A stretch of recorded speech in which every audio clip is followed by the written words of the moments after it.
Donc ici, on nous demande de déterminer et de représenter l'ensemble des points M d'affixe Z, vérifiant l'expression qui est ici.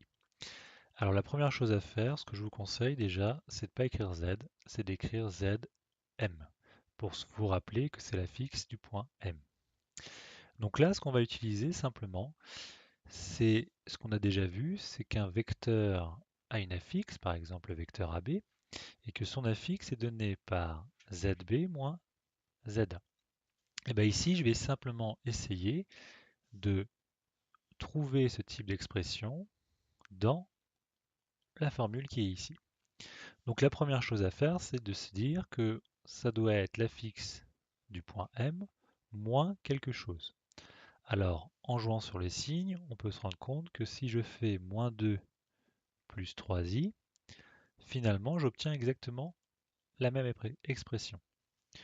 Sauf que maintenant, j'ai une affixe moins une autre affixe. Donc ce que je vais faire, je vais poser Zn égale à moins 2 plus 3i. Donc simplement, c'est le point n qui se place en moins 2 plus 3i, c'est-à-dire ici. Finalement, notre expression va devenir, si je traduis ça, Zm moins Zn en module est égal à 2. Zm moins Zn, si j'utilise cette formule, en fait, on voit que c'est l'affixe du vecteur nm, toujours avec le module, égal à 2.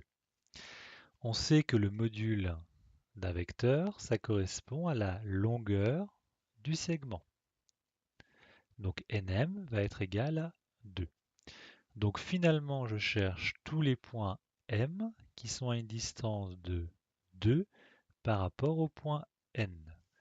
Donc par exemple, si je prends le point qui est ici, il a une distance de 2. Si je prends le point qui est ici, il a une distance de 2. Celui-ci également, celui-ci également, je vais en avoir un par là, etc.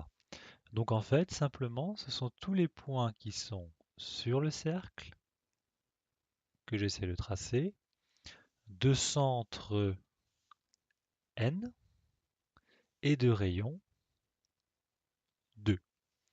Donc les points M correspondent, je viens de le dire, au cercle de centre n et de rayon